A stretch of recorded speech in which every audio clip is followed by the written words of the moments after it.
अस्सलाम स्टूडेंट्स, इस लेक्चर में मैं A2 लेवल का एक क्वेश्चन डिस्कस करता हूँ। नवंबर 17 पेपर 32 क्वेश्चन 2 और ये issue of shares and debentures का क्वेश्चन है। और क्वेश्चन सॉल्व करते करते मैं आपको ये क्वेश्चन समझाता भी रहूँगा। क्वेश्चन को डिटेल में पढ़ते हैं और इसके थ्योरी नोट्स भी मैंने आपको प्रोवाइड करे हुए हैं। क्वेश्चन में लिखा हुआ है FSPLC's statement of financial position on 1 January 2016 showed the following. 1 जनवरी 2016 वाले दिन की ये वैल्यूज़ दी हुई हैं। Ordinary share capital, shares of $1 each, share premium, general reserve and retained earnings. During the year ended 31 December 2016 the following took place. और 1 2 3 4 5 transactions हुई हैं। रिक्वायरमेंट में लिखा हुआ है prepare the statement of changes in equity. Prepare the statement of changes in equity for the year ended 31st December 2016. A total column is not required 12 marks. Statement of changes in equity आपने prepare करना। अच्छा, statement of changes in equity अगर हम prepare करते हैं तो हमें ये देखना होता है कि हमारी जो इक्विटी के कंपोनेंट्स हैं वो किस तरह से ड्यूरिंग द ईयर या during the relevant time period change हुए हैं। तो हम सबसे पहले कंपनी का नाम लिख देते हैं FSPLC और नीचे लिख देते हैं हम, इसके अलाइनमेंट्स वगैरह सही कर दें।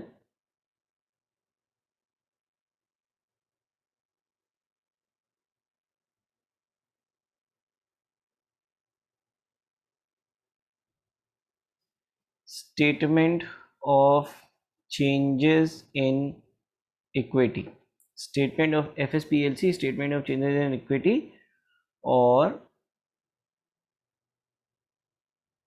For the year ended 31st December 2016। अच्छा जी, statement of changes in equity के जो कंपोनेंट्स होंगे, देखिए 1 जनवरी वाले बैलेंसेस आपको दिए हुए हैं। ऑर्डिनरी शेयर कैपिटल है, शेयर प्रीमियम है, जनरल रिजर्व है और रिटेन अर्निंग्स है।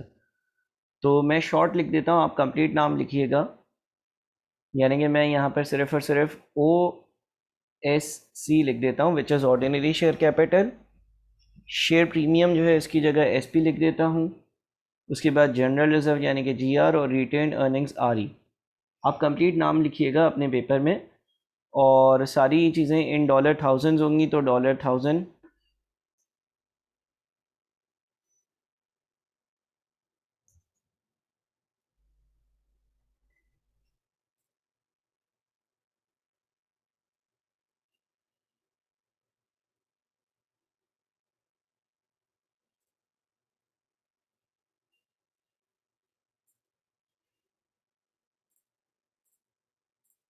ठीक है जी। अच्छा जी, सबसे पहले एट 1 जनवरी 2016, यानी कि सवाल में जो आपके पास वैल्यूज़ दी हुई हैं वो आप लिख दोगे। आपको सवाल में ordinary share capital 1000, share premium 300, general reserve 100 और रिटेन अर्निंग्स 220 की वैल्यू पर पहले से प्रोवाइडेड है। ठीक है जी।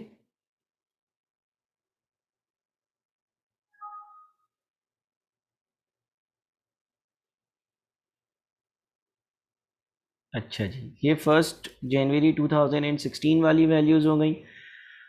फिर लिखा हुआ है during the year ended 31 December 2016 the following took place. Number 1, on 30 June 2016 N interim dividend of 55,000 was paid. Interim dividend pay किया गया, ये पहली बात आपके पास मेंशनड है। और कब पे किया? 30 जून 2016 वाले दिन, यानी कि 1 जनवरी 2016 से 6 महीने बाद, यानी कि ड्यूरिंग द ईयर पे करा गया डिविडेंड, और डिविडेंड है 55,000। ठीक है। दूसरी चीज़ है, on 1 October 2016 an issue of 700,000 ordinary shares was made at $1.80 पर share. All the funds All the funds raised from this shares issue were used to buy a second factory on 7 January। Third में लिखा हुआ है on 1 November 2016 a bonus issue of shares was made with 3 new shares being issued for every 10 held। Reserves were maintained in their most flexible form। Fourth में लिखा हुआ है for the year ended 31st December 2016 the company made a profit from operations of $288,000 Finance charges of 52,000 had been paid. The directors provided 41,000 for the tax liability for the year. At 31st December 2016, $40,000 was transferred to general reserves and a final dividend of 75,000 was proposed. अब मैं चीज़ें discuss करते करते आपके साथ यहाँ पर इनकी एंट्रीज पास करता रहता हूँ, ठीक है।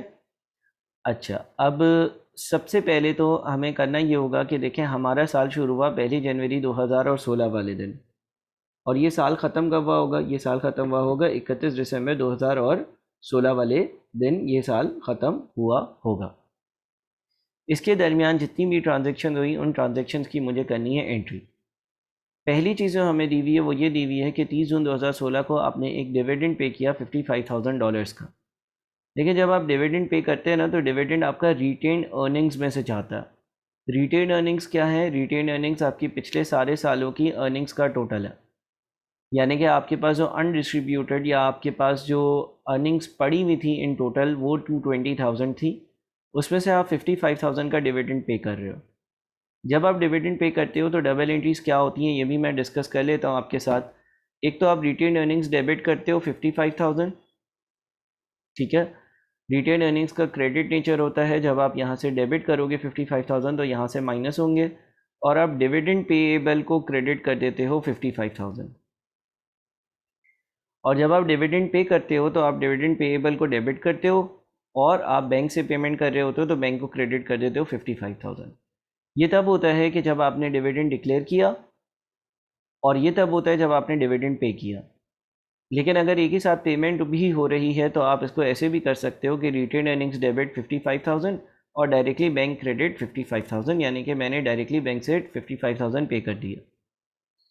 तो इसका मतलब ये हुआ कि हमें तो statement of changes in equity बनाना है, और statement of changes in equity में जितना डिविडेंड मैं पे करता हूँ वो रिटेन अर्निंग्स में से माइनस करता हूँ। तो मैं यहाँ पे लिखूँगा डिविडेंड पेड और retained earnings debit bank credit. इसकी वजह से यहाँ पर मैं नीचे लिख दूंगा 55 नेगेटिव में। क्यों नेगेटिव में? इसलिए क्योंकि मैं ये डिविडेंड पे कर रहा हूँ, पेमेंट कर रहा हूँ डिविडेंड की, तो मेरे पास से रिटेन अर्निंग्स में से माइनस होगा। सेकेंड है, on 1 October 2016 an issue of 700,000 ordinary shares was made at $1.80 per share। अच्छा, जो ऑर्डिनरी शेयर कैपिटल है उसके शेयर्स की जो पार वैल्यू है ना वो $1 ईच है, लेकिन मैं उसको इशू कर रहा हूँ 1.8 पर। तो पार वैल्यू के ऊपर जितना भी अमाउंट है विच इज़ 0.8, वो मेरा शेयर प्रीमियम कहलाता है। All the funds raised from this shares issue were used to buy a second factory on 7 January 2017।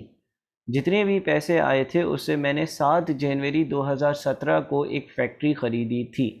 लेकिन जब फैक्ट्री ख़रीदूँगा तब मैंने फैक्ट्री को debit, property plant and equipment को डेबिट, प्लांट एंड मशीनरी को डेबिट, और बैंक या कैश को क्रेडिट किया होगा। लेकिन ये काम हुआ 7 जनवरी वाले दिन। पहली बात ये कि इसका statement of changes in equity से कुछ लेना देना नहीं है। दूसरी बात यह कि हम तो statement of changes in equity बना रहे हैं 31 दिसंबर 2016 वाले दिन तक, और ये फैक्ट्री तो 7 जनवरी को ख़रीदी है।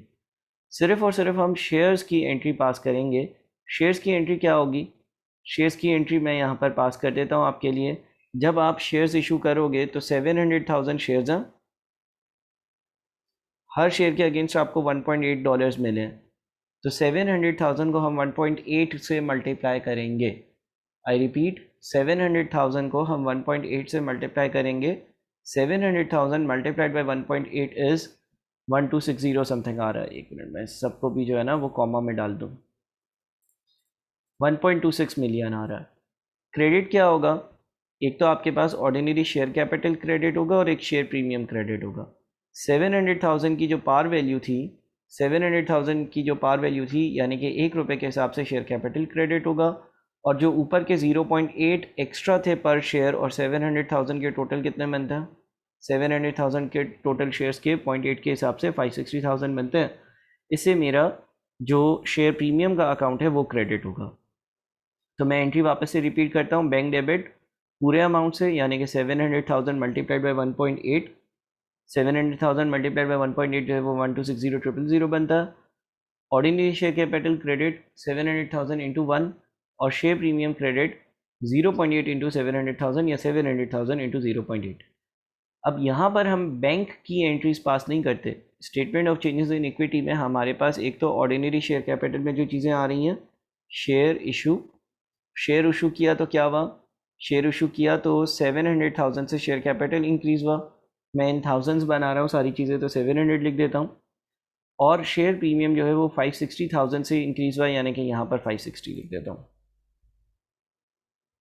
ठीक है, थर्ड पर चलते हैं। On 1 November 2016 a bonus issue of shares was made with 3 new shares being issued for every 10 held. The reserves were maintained in their most flexible form.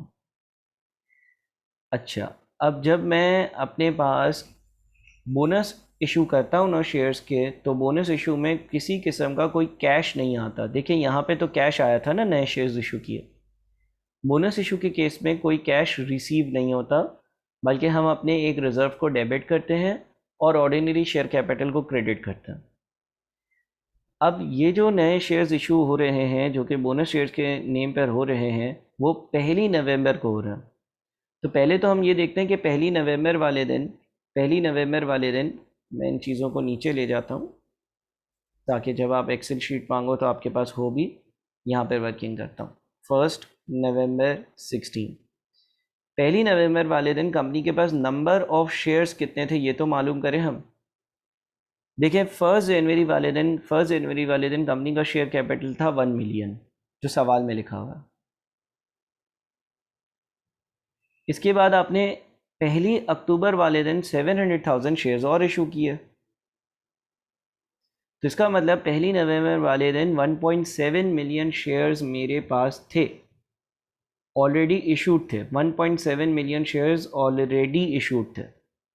Point 3 में लिखा हुआ है on 1 November 2016 a bonus issue of shares was made with 3 new shares being issued for every 10 held, यानी कि मैंने 3 नए shares दिए हर 10 shares जो किसी के पास थे उसको। तो इसका तरीका ये होगा कि अगर मुझे ये मालूम करना है ना कि कितने न्यू शेयर्स मैंने इशू किए होंगे, तो मैं करंट जितने भी शेयर्स हैं उसको 10 से डिवाइड कर दूं और 3 से मल्टीप्लाई कर दूं, क्योंकि वो ये कह रहा है कि मैं 3 नए शेयर्स दूंगा हर किसी को जिसके पास 10 शेयर्स कंपनी के ऑलरेडी मौजूद हैं। तो 1.7 मिलियन को 10 से जब हमने डिवाइड किया, हमें पता चल गया कि 10 से शेयर्स वाले कितने लोग हैं। और 3 से मल्टीप्लाई इसलिए किया क्योंकि हर 10 शेयर्स के अगेंस्ट मुझे 3 शेयर्स देने हैं, यानी कि मैंने 510,000 नए शेयर्स इशू करे होंगे। अच्छा, आगे लिखा हुआ है reserves are maintained in their most flexible form. इसका मतलब ये है कि जब आप अपने पास रिटेन अर्निंग्स की बात करते हो ना, तो रिटेन अर्निंग से आप डिविडेंड पे कर सकते हो, ये आपका रेवेन्यू रिजर्व कहलाता है। तो आप जब नए शेयर्स इशू कर रहे हो तो आप रिटेन अर्निंग्स को इस्तेमाल नहीं करोगे, बल्कि मैंने एक सेपरेट हैंडआउट में भी आप लोगों को बताया हुआ है कि कौन से रेवेन्यू रिजर्व्स और कौन से कैपिटल रिजर्व्स हैं। आप यूज़ करोगे शेयर प्रीमियम को। ठीक है, अब शेयर प्रीमियम को इशू यूज़ कैसे करेंगे और एंट्री क्या पास होगी। मुझे बोनस इशू कितने शेयर्स का करना है, 5,10,000। इस सवाल में एक शेयर की वैल्यू भी $1 है, तो अमाउंट भी कितना हुआ, अमाउंट भी सेम हुआ ना, 5,10,000 मल्टीप्लाइड बाई 1 इज ऑल्सो 5,10,000।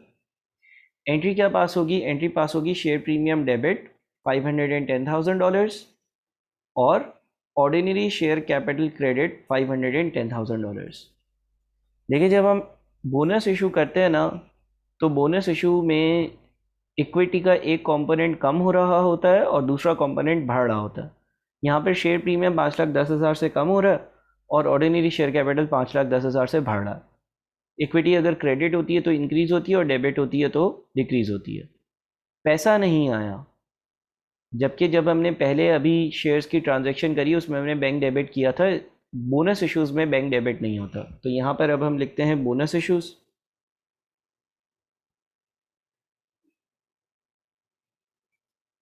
और बोनस इश्यूज़ क्या है भाई, 5,10,000 यहाँ पे बढ़ा दो और यहाँ से 5,10,000 कम कर दो।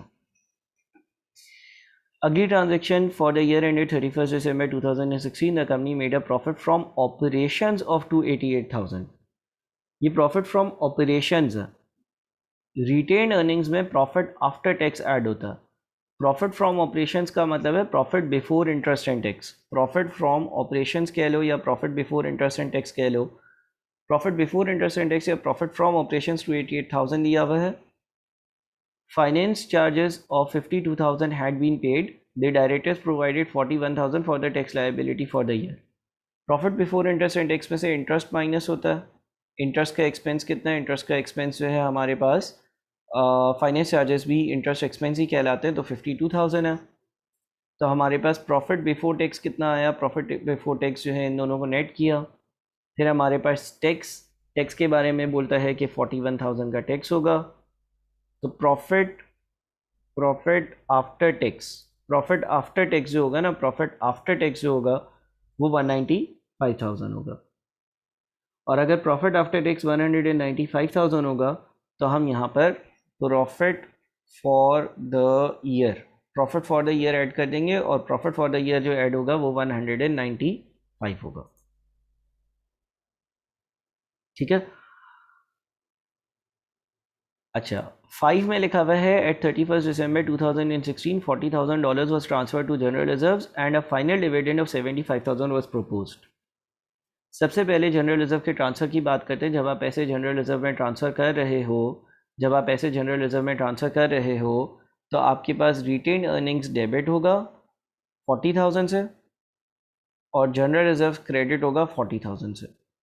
ये एंट्री पास होगी। यानी कि मैं यहाँ पे लिखता हूँ ट्रांसफ़र टू जनरल रिजर्व,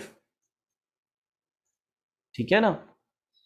और जनरल रिजर्व में मैंने 40,000 ऐड करने हैं और ये 40,000 जो है वो रिटेन अर्निंग से माइनस हो रहा है। इसके अलावा मेरे ख्याल में कोई एंट्री नहीं है। तो अब हमारे पास एट 31 December 2016 की वैल्यूज़ आ गई। इसको नेट किया, ठीक है जी। और ये आपके पास statement of changes in equity तैयार हो गया। 2210 ऑर्डिनरी शेयर कैपिटल, 350 का शेयर प्रीमियम, जनरल रिजर्व 140 पर और 320 पर रिटेन अर्निंग्स। अगली पार्ट में अच्छा एक और चीज़, हाँ यहाँ पर एक और चीज़ लिखी हुई थी 5 में, a final dividend of 75,000 was proposed. इसका क्या मतलब है? देखिए, जब 31 दिसंबर के बाद हम ये डिसाइड करते हैं ना कि पिछले साल हमने क्या कमाया, तो उसमें से हम एक डिविडेंड डिक्लेयर करते हैं कि भाई अब हम फाइनल डिविडेंड 75,000 का प्रपोज करते हैं। फिर वो अप्रूव होता है तो पे होता है, लेकिन वो अगले साल पे होता है। यानी कि 2016 का फाइनल डिविडेंड 2017 में पे होगा। तो इसीलिए यहाँ पर मैंने यहाँ पर डिविडेंड उस डिविडेंड को इंक्लूड नहीं किया, ठीक है।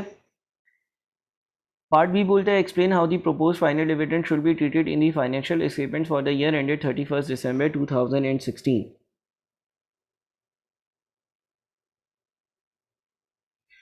तो अगर 2016 का फाइनल डिविडेंड होता है, फाइनल डिविडेंड अगर 2016 का फाइनल डिविडेंड है ना, तो हम इसके बारे में लिख देते हैं it is not included in statement of financial position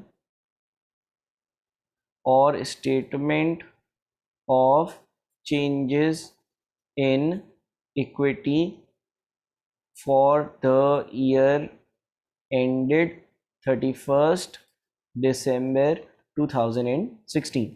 हम कभी भी फाइनल डिविडेंड को 2016 के फाइनल डिविडेंड को 2016 के स्टेटमेंट फाइनेंशियल पोजीशन और statement of changes in equity में नहीं दिखाते हैं, 2017 में दिखाते हैं। लेकिन एक चीज़ आप और लिखोगे, it is disclosed in notes to the accounts for the year ended 31 December 2016। Sir इसका क्या मतलब है? देखो, आप अगर अकाउंटेंट बनोगे, सीए सीसीए की फील्ड में जाओगे या अकाउंट्स की फील्ड में स्पेशलाइज करोगे, तो आपको एक चीज़ पढ़ाई जाएगी कि एक चीज़ होती है एनुअल रिपोर्ट। एनुअल रिपोर्ट में कंपनी की प्रॉफिट एंड लॉस अकाउंट भी होता है, कैश फ्लो स्टेटमेंट भी होता है, स्टेटमेंट ऑफ फाइनेंशियल पोजीशन भी होते हैं, statement of changes in equity भी होते हैं, और नोट्स टू दी अकाउंट्स भी होते हैं। नोट्स टू दी अकाउंट्स जो है उनमें कुछ बातें लिखी हुई होती हैं, और वो किस तरह से बनते हैं वो सारी चीज़ें तो अभी इस सवाल के हिसाब से डिस्कस करना मुनासिब नहीं है। लेकिन उसमें जो 2016 के नोट्स टू दी अकाउंट्स होंगे उसमें मेंशन होगा कि 2016 का फाइनल डिविडेंड जो है वो इतना है, और हमने इतना डिविडेंड अप्रूव किया है जो कि 2017 में पे होगा। पे 2017 में होगा, लेकिन बता देंगे हम। नोट्स का मतलब ये है कि एक्स्ट्रा कुछ बातें, कुछ पैराग्राफ्स लिखे हुए होंगे। ठीक है, तो ये रिकॉर्ड कब होगा? 2017 में। ठीक है ना। अगला है explain the treatment in the financial statements for the year ended 31 December 2016 of the purchase of the second factory on 7 जनवरी 2017।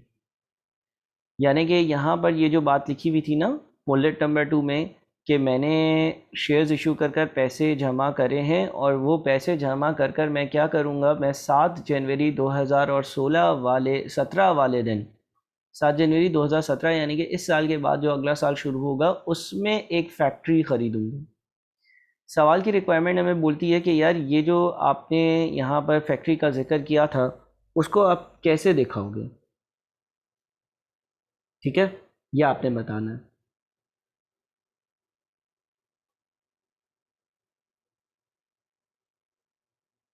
अच्छा जी, अब इसको कैसे बताएंगे?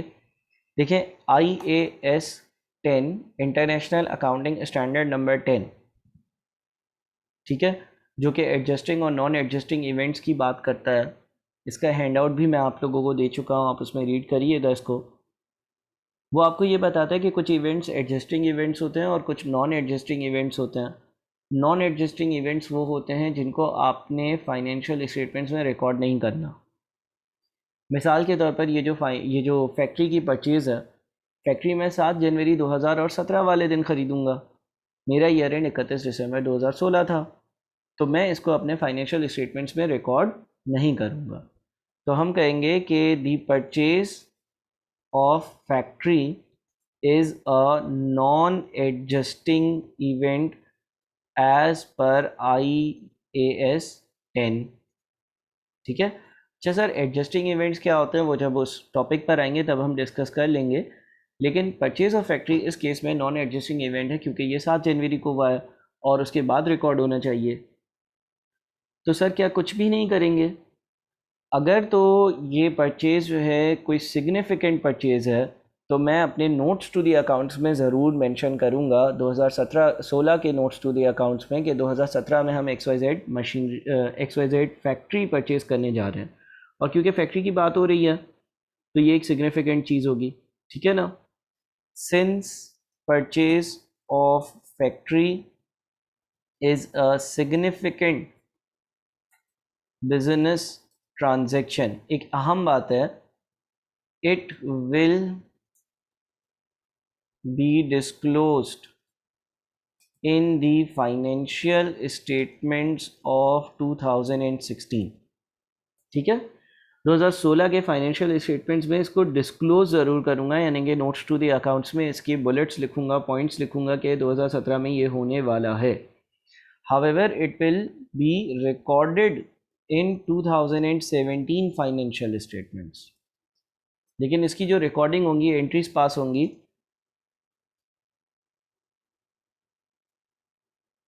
वो 2017 के ही फाइनेंशियल स्टेटमेंट्स में पास हो रही होगी। ठीक है। अगला पार्ट किससे रेलेवेंट है देखते हैं। Share holder at the annual general meeting. Annual general meeting साल में एक मीटिंग होती है जब फाइनेंशियल स्टेटमेंट्स बन जाते हैं। Said that the purchase of the new factory will cause non current asset turnover to fall with an adverse effect on shareholders confidence. Non current assets turnover का मतलब ये है कि एक आपका रेशो है एसेट टर्नओवर का, तो नॉन करंट एसेट टर्नओवर का कोई रेशो है पर्टिकुलर। टर्नओवर सेल्स रेवेन्यू को कहते हैं, नॉन करंट एसेट्स टर्नओवर का रेशो है, वो बोलता है कि वो गिर जाएगा with an adverse effect on shareholders confidence, और शेयर होल्डर्स जो है उनका कॉन्फिडेंस ख़त्म हो जाएगा अगर ये रेशो फॉल हुआ। रिक्वायरमेंट में बोलता है एडवाइस द डायरेक्टर्स वेदर और not they should be concerned about the share holders comment, justify your answer. AGM एक एनुअल जनरल मीटिंग होती है। एनुअल जनरल मीटिंग में कोई भी शेयर होल्डर कोई भी बात कर सकता है। तो एक शेयर होल्डर ने उठकर बोला कि non current assets turnover fall हो जाएगा और उसकी वजह से शेयर होल्डर्स का कॉन्फिडेंस कम हो जाएगा। एसेट टर्नओवर का रेशियो ज़्यादा होना जनरली बेहतर होता। ठीक है, तो अब इसके बारे में एडवाइस दी डायरेक्टर्स वेदर और not they should be concern about the share holders comment, justify और आंसर। आपको इसका आंसर जस्टिफाई कर कुछ कमेंट्स लिखने हैं।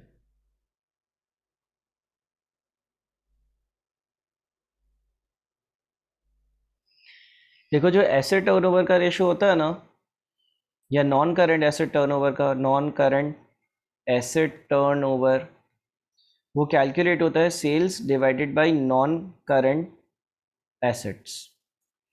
तो जाहिर है कि ये रेशियो फॉल करेगा, क्योंकि जब आप फैक्ट्री परचेज करोगे वो नॉन करंट एसेट है, नॉन करंट एसेट है तो डिनोमिनेटर इंक्रीज़ होगा, ये रेशियो गिरेगा।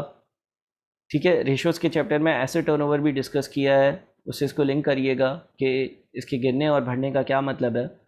और फिर पॉइंट्स हम यूँ लिख सकते हैं, the ratio may indeed fall in the short term as non current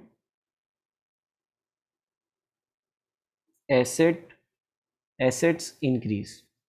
देखो, नॉन करेंट एसेट्स इंक्रीज होंगे ना तो ये रेशो गिरेगा। मिसाल के तौर पर अभी कंपनी की सेल्स जो है वो 500 है और कंपनी के जो नॉन करेंट एसेट्स हैं वो 100 हैं, तो ये रेशो जो है वो 5 डिवाइडेड बाई 100 यानी कि 5 बन गया, 5 divided by 100।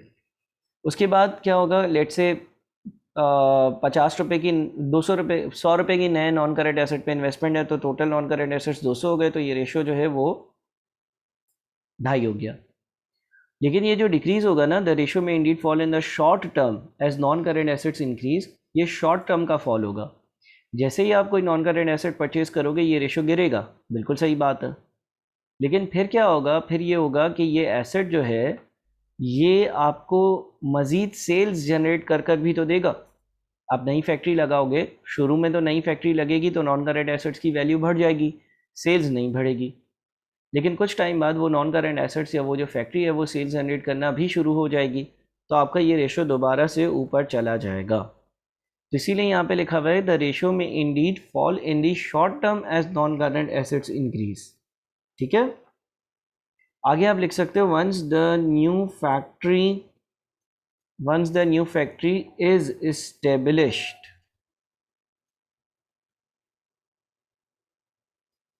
Sales revenue and profits should increase. कुछ टाइम बाद जब ये फैक्ट्री इस्टेब्लिश हो जाएगी, स्टेबल हो जाएगी, तो सेल रेवेन्यू और प्रॉफिट्स दोनों इंक्रीज़ होना शुरू हो जाएंगे। ठीक है, और रेशो भी बढ़ना शुरू हो जाएगा। The ratio may start to rise in due course, ratio भी बढ़ना शुरू हो जाएगा। ठीक है, तो इस तरह की आप बातें यहाँ पर मेंशन कर सकते हो। अच्छा जी, एक और पार्ट, अच्छा इसकी कंप्लीट आंसर्स के लिए आप मुझसे पीडीएफ ले लीजिएगा।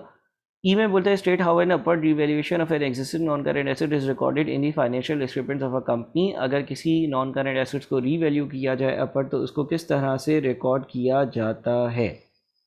देखिए, अगर लेट से आपके पास बिल्डिंग है और आपकी फाइनेंशियल स्टेटमेंट्स में बिल्डिंग की करंट वैल्यू 500 आ रही है और सवाल बोलता है कि यार अब हमने इसको रीवैल्यू किया है 700 पर, तो आपकी जो एंट्री पास होती है ना वो होती है बिल्डिंग डेबिट। बिल्डिंग आपका एक नॉन करेंट एसेट है ना, बिल्डिंग की एग्जाम्पल ले रहा हूँ। 200 revaluation reserve credit 200।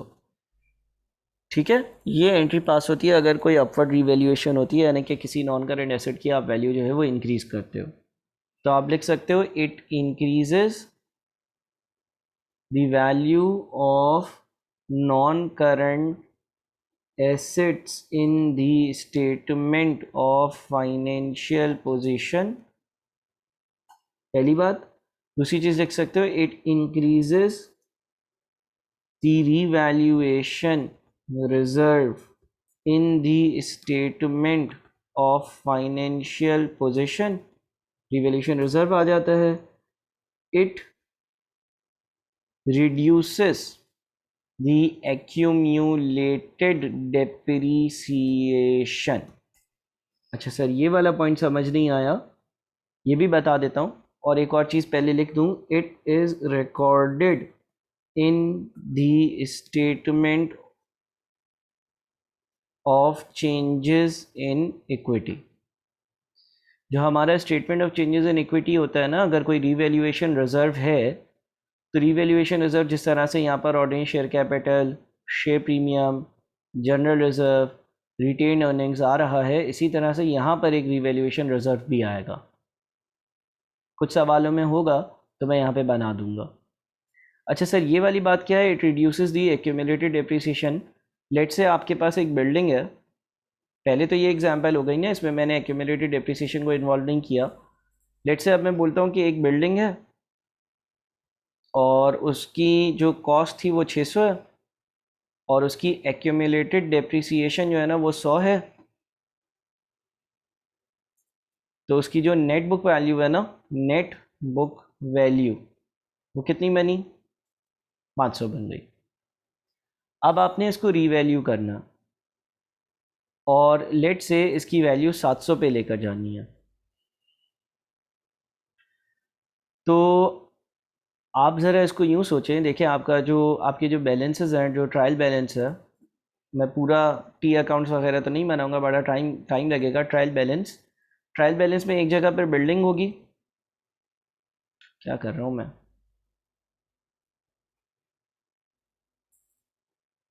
Debit credit. Building जो है वो डेबिट पे है 600 और एक्यूमुलेटेड डेप्रिसिएशन का नेचर क्रेडिट होता है। बहुत सारी दूसरी चीज़ें भी होंगी, ट्रायल बैलेंस में मैंने सिर्फ 2 चीज़ें लिखी हैं। लेट से आपको रीवैल्यूएशन करनी है बिल्डिंग की, 700 पे लेकर आना है। अभी उसकी नेटबुक वैल्यू 500 है, उसकी नेटबुक वैल्यू को 700 पे लेकर आना है। अभी उसकी नेटबुक वैल्यू 500 है, उसकी नेटबुक वैल्यू पर को 700 पे लेकर आना है। तो आप क्या करोगे, आपने 200 से नेटबुक वैल्यू को बढ़ाना है ना, तो आप रीवैल्यूएशन रिजर्व को डेबिट कर दो 200, ठीक है, और आप एक्यूमुलेटेड डेप्रिसिएशन को 100 से डेबिट कर दो और आप बिल्डिंग को 100 से डेबिट कर दो। ऐसा करने से क्या होगा, ऐसा करने से ये होगा कि मैं ज़रा आपके सामने नया वाला ट्रायल बैलेंस बनाता हूँ। अब आपके पास जो बिल्डिंग होगी ना, उसकी वैल्यू कितने पे चली जाएगी, आपके 600 पे थी, 100 से आपने बिल्डिंग को डेबिट किया 700 पे।